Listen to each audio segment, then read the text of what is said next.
اعوذ باللہ من الشیطان الرجیم بسم اللہ الرحمن الرحیم۔ پہلی تختی کا 17واں سبق حرف وا کے متعلق ہے۔ حرف ہے وا، مخرج زبان کی نوک اور ثناء علیہ کا کنارہ، اس سے وا ادا ہوتا ہے۔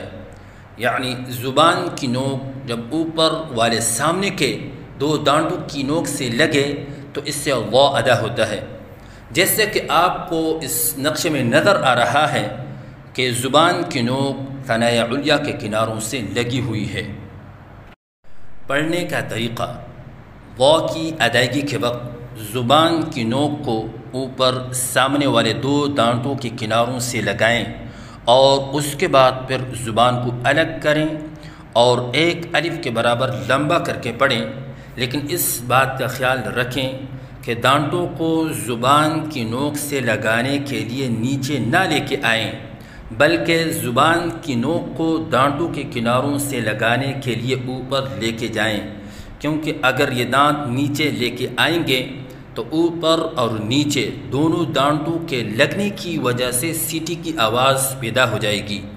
تو سیٹی سے بچنے کے لیے دونوں دانتوں کے درمیان کچھ فاصلہ رکھیں، جیسے کہ آپ کو اس نقشے میں نظر آ رہا ہے کہ دونوں دانتوں کے درمیان کچھ فاصلہ ہے۔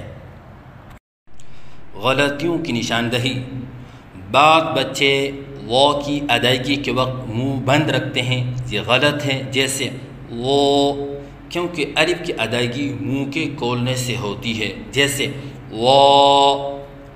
بعض بچے الف کے بعد حمزہ کا اضافہ کرتے ہیں، یہ غلط ہے، جیسے وا۔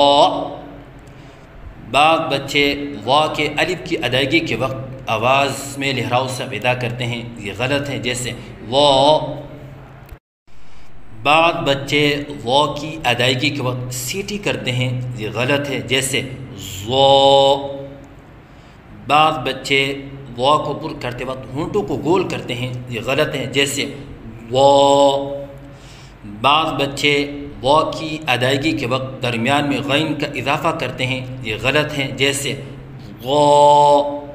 اگر ان غلطیوں میں سے بچہ کوئی ایک غلطی کر رہا ہے، جیسے لہراؤ والی غلطی ہو، تو اس غلطی کو درست کرنے کا طریقہ یہ ہے کہ استاد کو چاہیے کہ بچے کے سامنے پہلے صحیح ادائیگی کرے، جیسے وا، اور پھر بچہ جو غلطی کر رہا تھا اسی کو دہرائیں، جیسے وا، تاکہ بچے کے سامنے صحیح اور غلط کے درمیان فرق واضح ہو جائے۔ تو صحیح ادائیگی ہے وا۔ غلطی کی نشاندہی: منہ بند کر کے پڑھنا، جیسے وہ، یہ غلط ہے۔ حمزہ کے ساتھ پڑھنا، جیسے وا، یہ غلط ہے۔ لہراؤ کے ساتھ پڑھنا، جیسے وا، یہ غلط ہے۔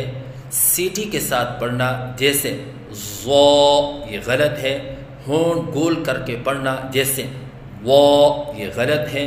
درمیان میں غین کا اضافہ کرنا، جیسے غا، یہ غلط ہے۔